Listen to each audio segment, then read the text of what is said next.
Today, my buddy Brendon sent down a set of window vents for the new Crosstreks, and as you guys know, I have a 19 Crosstrek, a second gen. So we just came out with the window vents for my car. Some people have questioned why you would want these. The nice thing for the Crosstrek people who go camping a lot, overlanding and all that, they don't want to necessarily have the windows down because if they go through mud pits or something like that, it gets in the car. Whereas at least with these, it's going to stop that, as well as if you have pets or animals or small children. Don't leave small children in the car, but if you have to, at least air can get in. On the other Subarus, I'm sure you guys have seen, he's always commenting on all the other pages. He makes them for the Foresters, Imprezas, a whole bunch of other cars.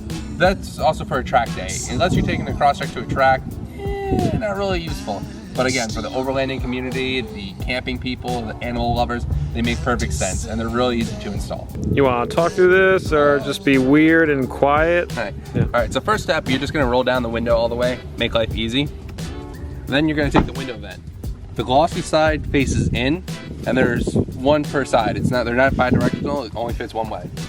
Start on the upper corner, push it in there, bend it a little bit, sneak it in, push it up, open the door, then just roll up the window a little bit and just guide it into the slot.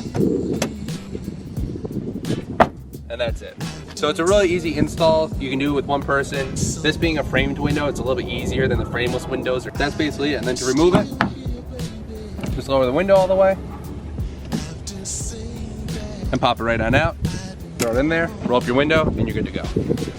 So a lot of people might ask, what about rain and all that? These typically stop rain from getting in. Once the water kind of just builds up on it, it stops it from getting in. It's magical. But if it's a torrential downstorm or something like that, you might want to pull them out. So that's just a little disclaimer. Otherwise, they're just made of plastic, which I kind of prefer over metal style ones because the metal is not forgiving. If you jam them in the wrong way, you're either scratching something, gouging something, or damaging something. Whereas the plastic is a little bit more forgiving. Is 2 layers of plastic with a little guide rib and then mesh in there. You can get different color rivets as well as a lot of people I saw already where it was asking about damaging tint.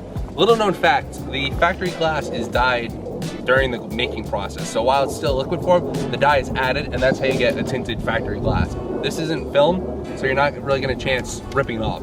If you have film over your factory tint in the rear, there is a chance that you can rip the film off. As long as you're careful, it's not gonna happen, but that's just a little disclaimer. Just be careful, so that way, you know, you don't rip it and then you fucking sue him.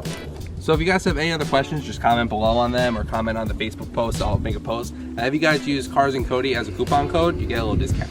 So yeah, thank you guys so much for watching. If you guys like the video, make sure to comment, like, subscribe, and we'll see you on the next one. Next video will be a Forester update video, I promise.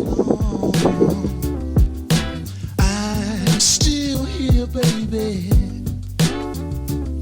After saying that I'd be gone, you're right here to kiss me.